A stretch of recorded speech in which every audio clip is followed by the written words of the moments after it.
Assalamualaikum warahmatullahi wabarakatuh. Saya Suci Hartati dengan NIM B1011111018 dari kelas A. Pada kesempatan kali ini saya akan menyampaikan rangkuman materi ekonomi publik. Baiklah, langsung saja. Yang pertama, pengeluaran pemerintah. Alasan kegiatan dan pengeluaran pemerintah selalu meningkat. Yang pertama, adanya perang. Yang kedua, adanya kenaikan tingkat penghasilan dalam masyarakat. Yang ketiga, adanya urbanisasi yang menyertai perkembangan ekonomi. Yang keempat, adanya perkembangan demokrasi. Yang kelima, meningkatnya peranan pemerintah. Yang keenam, pemerintah sebagai penggerak dan pelopor pembangunan. Dan yang ketujuh, timbulnya program kesehatan masyarakat. Adapun teori yang mendukung tentang alasan kegiatan dan pengeluaran pemerintah selalu meningkat, yaitu teori Adolf Daimler yang menyatakan bahwa kegiatan dan pengeluaran pemerintah semakin lama akan semakin meningkat. Adapun klasifikasi pengeluaran pemerintah, yang pertama pengeluaran sebagai investasi, yang kedua pengeluaran untuk memberikan kesejahteraan bagi masyarakat, yang ketiga pengeluaran sebagai penghematan di masa yang akan datang, dan yang keempat pengeluaran untuk membuka kesempatan kerja lebih banyak dan penyebaran tenaga beli yang lebih luas. Adapun penggolongan pengeluaran pemerintah, yang pertama pengeluaran self-liquidating. Ini misalnya pengeluaran untuk jasa negara atau proyek-proyek produktif barang ekspor. Yang kedua, pengeluaran reproduktif. Ini misalnya pengeluaran pada bidang pengairan, pertanian, pendidikan, serta kesehatan masyarakat. Yang ketiga, pengeluaran yang tidak self-liquidating dan tidak pula reproduktif. Ini misalnya pengeluaran pada bidang rekreasi, pendirian monumen, objek-objek berwisata, serta taman hiburan. Yang keempat, pengeluaran tidak produktif dan bersifat pemborosan, yaitu pengeluaran untuk membiayai pertahanan atau perang. Yang kelima, pengeluaran sebagai penghematan di masa yang akan datang. Ini misalnya pengeluaran untuk anak yatim piatu. Karena jika hal ini tidak dilakukan sekarang, kebutuhan-kebutuhan pemeliharaan mereka di masa yang akan datang akan lebih besar. Selanjutnya, kebijakan subsidi, yaitu salah satu bentuk pengeluaran pemerintah yang dapat berupa transfer atau subsidi yang sering pula diartikan sebagai pajak yang negatif.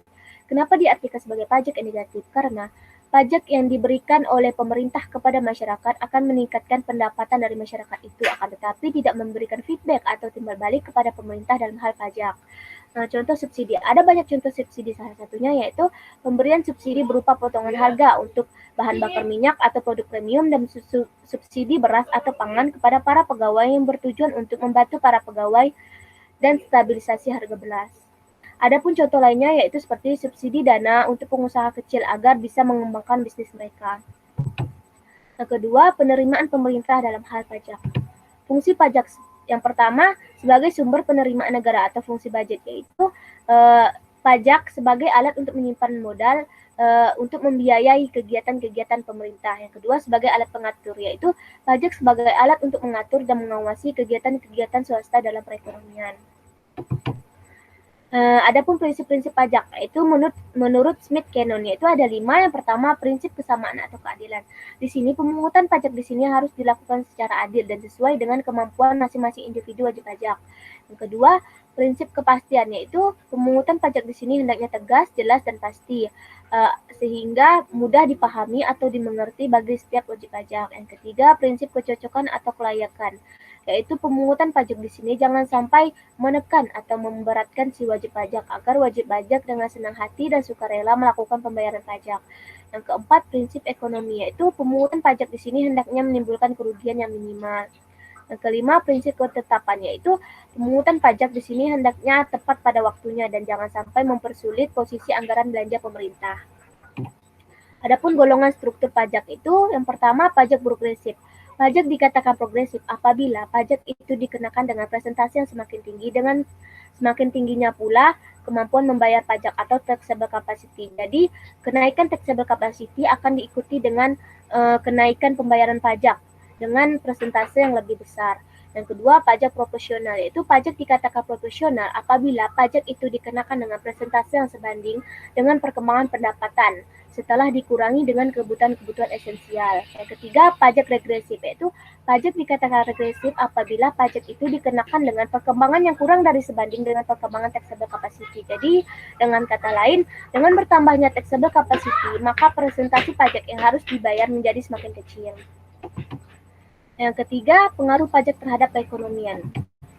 Yang pertama, pengaruh pajak terhadap produksi, yaitu pengaruhnya terhadap produksi sebagai keseluruhan akan mempengaruhi kemampuan dan kemauan seseorang untuk bekerja, menabung, dan berinvestasi, karena pajak mempunyai sifat yang ditetapkan secara terus-menerus sehingga akan mempengaruhi kemampuan dan kemauan seseorang untuk bekerja, menabung, dan berinvestasi. Yang kedua, pengaruh pajak terhadap komposisi produksi, yaitu pajak yang dikenakan jangan sampai mengakibatkan adanya penyimpangan penggunaan faktor-faktor produksi karena akan mempengaruhi penggunaan yang menghasilkan produksi lebih sedikit.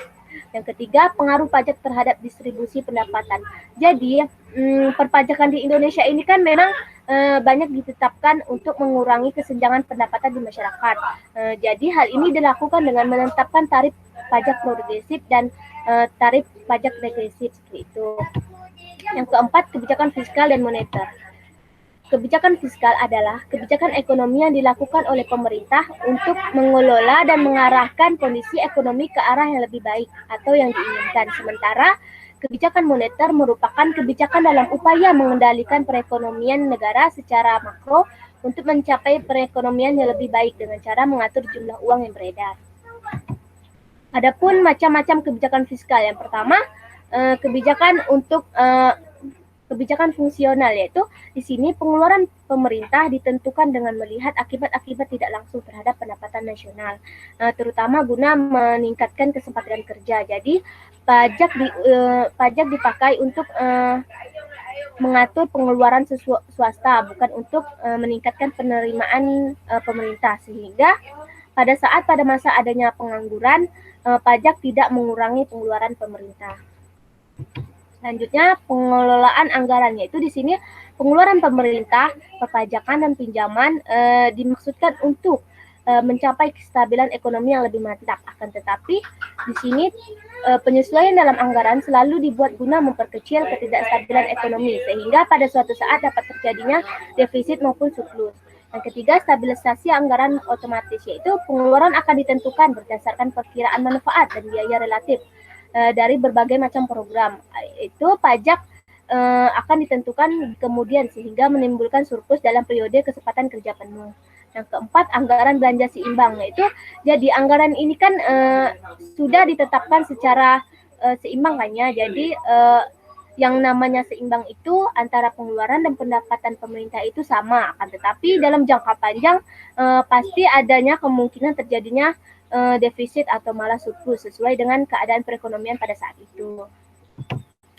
Yang selanjutnya, kebijakan moneter. Ada 5 kebijakan moneter, yaitu yang pertama kebijakan operasi pasar terbuka, yaitu kebijakan ini dibuat oleh Bank Sentral untuk mengurangi atau menambah jumlah uang yang beredar di pasaran dengan cara menjual sertifikat Bank Indonesia atau SBI atau membeli surat berharga di pasar modal. Yang kedua, kebijakan diskonto, yaitu cara kerja kebijakan ini ketika inflasi mulai terasa mendekati, maka Bank Sentral akan menaikkan suku bunga sehingga membuat masyarakat tertarik untuk menabung. Yang ketiga, kebijakan cadangan kas, yaitu kebijakan di mana Bank Sentral bisa menaikkan atau mengurangi cadangan kas.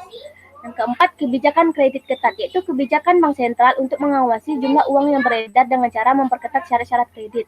Dengan adanya kebijakan ini, peredaran uang bisa diawasi.